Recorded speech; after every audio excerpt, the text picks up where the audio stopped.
አሰላሙ አሌይኩም ወረህመቱላሂ ወበረካቱ። እንዲሁም ክርስቲያን ወገኖች ሰላም ብያለሁኝ። በያላችሁበት ሰላማችሁ ብዝዝት ይበልልኝ። ውድ ሀገሬ ልጆች እንዲሁም የቻናሌ ተከታታዮች ላይክ፣ ሸር፣ ሰብስክራይብ እያደረጋችሁ አበረታቱኝ። የምታበረታቱኝ እህት ወንድሞች ከልብ ነው ማመሰግነው። ኑሩልኝ የኔ ውዶች፣ እወዳችኋለሁ፣ አከብራችኋለሁ ማለት ነው። ቤተሰብ ያልሆናችሁ ደግሞ ሰብስክራይብ በማድረግ የደወል ምልክቷን በማጥቆር ቤተሰብ እንሁን እላለሁኝ። ዛሬ ደግሞ እንደተለመደው በሌላ ቪዲዮ ብቅ ብያለሁኝ ማለት ነው። የነብዩላህ ኑህ አለይሂ ሰላም የህይወት ታሪክን ይዤ መጥቻለሁኝ። እናንተም ደግሞ ላይክ፣ ሼር፣ ሰብስክራይብ እያደረጋችሁ አበረታቱኝ የኔ ማሮች። የነብዩላህ ኑህ አለይሂ ሰላም የህይወት ታሪክ እንድሪስ አለይሂ ሰላም ከሞቱ በኋላ ለተወሰኑ ዓመታት የሰው ዘሮች አላህን ያለማጋራት በብቸኝነት ያመልኩት ነበር። ትውልድ ትውልድን ይተካልና አላህን በማምለክ ወደር የሌላቸውም መልካምና በዘመኑ ለነበሩ ሰዎች አርአያ የሆኑት ውስን ሰዎች ህዝቡን በሞት ይለዩ ጀመር። በዘመኑ የነበሩ ህዝቦችም በእነዚያ ደጋግ ሰዎች ህልፈት እጅጉን አዝነዋል። ሀዘናቸውን ለማስታገስ እና እነዚያን ደጋግ የአላህ ባሮችንም ለማስታወስ ሐውልት ሊሰሩላቸው የተነጋገሩበትና አቅዳቸውንም እውን ማድረግ በአምስት ትላልቅ እና ደጋግ ሰዎች ስም 5 ሐውልት በከተማ መሃል አቆሙላቸው። ስማቸውም አንደኛ ወድ፣ ሁለተኛ ሱዋዓ፣ ሶስተኛ ይጉስ፣ አራተኛ ያኡቅ፣ አምስተኛ ነስር ይባሉም ነበር። በዚህም መልኩ እነዚህን ደጋግ ሰዎች ሁሌም ያወሷቸው ነበር። የከተማይቱ ሰዎች ለእነዚህ ደጋግ የአላህ ባሮች ካላቸው ክብር አንጻር ሐውልቶቻቸውንም ወደር የለሽ ክብር ያከብሩም ጀመር። እንዲህ እያለ ሰው ለዚህ ሐውልቶች ያለውን ቦታ ሁኔታውን እየቀየረ መጣ። በሐውልቱ አጠገብ ሲያልፉ ለሐውልቱ ክብር በሚል እያጎበደዱም ማለፍ ጀመሩ። ጊዜው ይነጉዳል። ክረምትና በጋ ቀጠሯቸውን ጠብቀው በፍጥነት ይተካካሉ። ክረምት ሲመጣ ዝናቡ፣ በጋ ሲመጣ ፀሐዩ። የሐውልቶቹን ይዘት መቀየር ሲጀምር ከከተማይቱ ነዋሪዎች ሐውልቶችን ከውድመት ለመታደግ አንድ ቤተ አምልኮ ውስጥ ሊያስገቧቸው ወሰኑ። ሐውልቶቹን መጠለያ ውስጥ ካስገቡ በኋላ ለሐውልቶቹ ያላቸው ቦታ ይበልጥ ጨመረ። በገቡ እና በወጡ ቁጥር ለሐውልቶቹ ማጎብደድ ጀመሩ። ያን ጊዜ አላህ ሱብሓነሁ ወተዓላ ከእነዚያ ህዝቦች ወደ ቀጥተኛው መንገድ ይመራቸው ዘንድ ኑህ የተባሉ መልእክተኛን አስነሳ።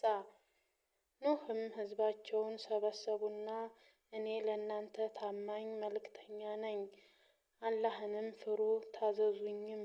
በእርሱም ላይ ምንም ዋጋ ወይም ክፍያ አልጠይቃችሁም። ዋጋዬ በዓለማት ጌታ ላይ እንጂ በሌላ ላይ አይደለም ብለው ህዝባቸውን ተጣሩ። ይህን ሲሰሙ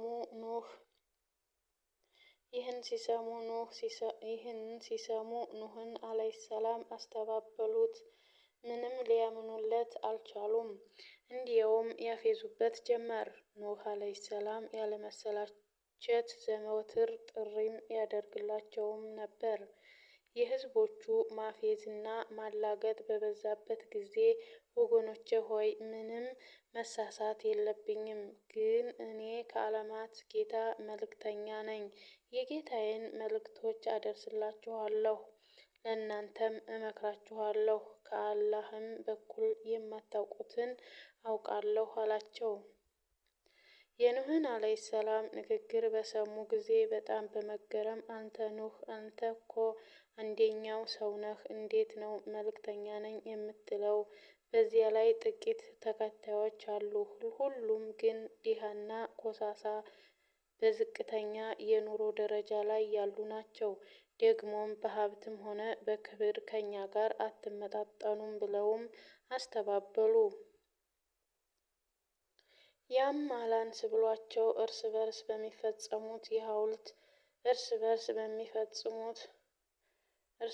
በሚፈጽሙት የሐውልት አምልኮ እንዲጸኑ ይመካከሩ ጀመር።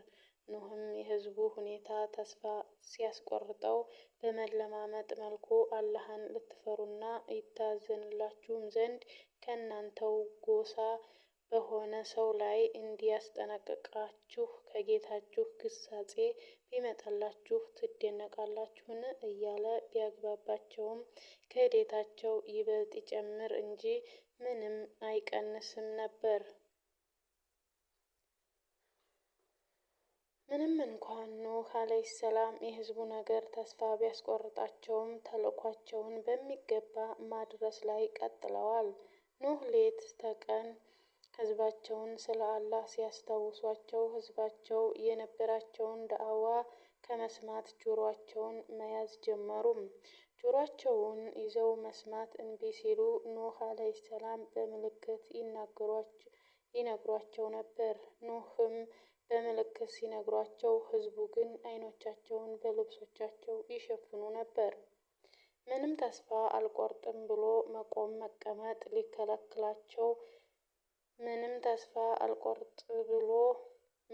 መቀመጥ ሊከለክላቸው ድሆች እና ዝቅተኛ ሰዎች ያንተ ተከታይ ሆነው ሳለ እኛም ከነሱ ጋር እንድንከተልህ ትሻለህን? ይልቁንስ እኛ እንድንከተልህ ከፈለግህ እነዚህን ተራ ሰዎች ከጎንህ አርቃቸው አሉት።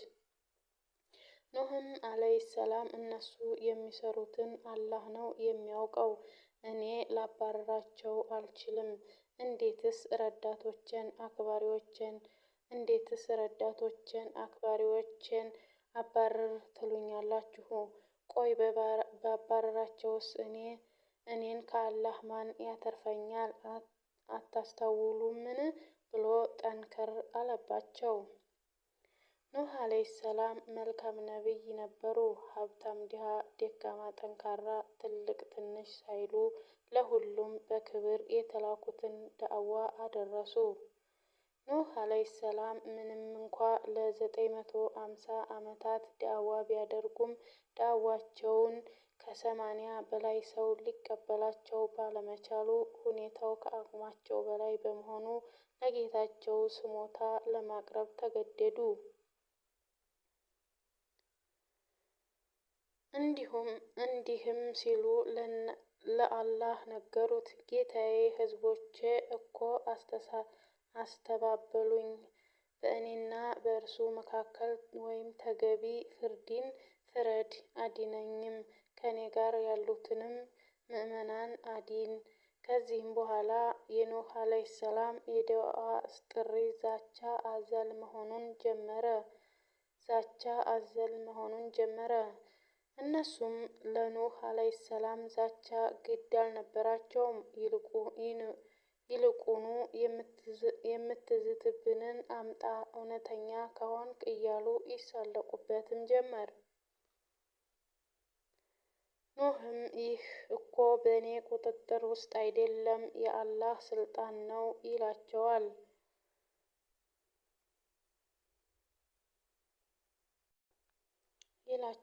አሁን ነገሩ መቋጫው ተቃርቧል። አላህም አስፈሪ ወህይ እንዲህ ሲል ወደ ኑህ አወረደ። ከሕዝቦችህ በእርግጥ ካመኑት በስተቀር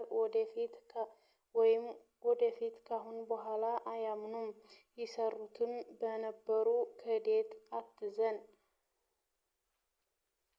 እና የኔ ውዶች ክፍል 1 በዚህ አቅርቤያለሁ ማለት ነው። የኔ ማሮች፣ የኔ ውዶች ላይክ፣ ሼር፣ ሰብስክራይብ አድርጉ ማለት ነው። በቀጣይ ክፍል እስከምንገናኝ አሰላሙ አሌይኩም ወራህመቱላሂ ወበረካቱ።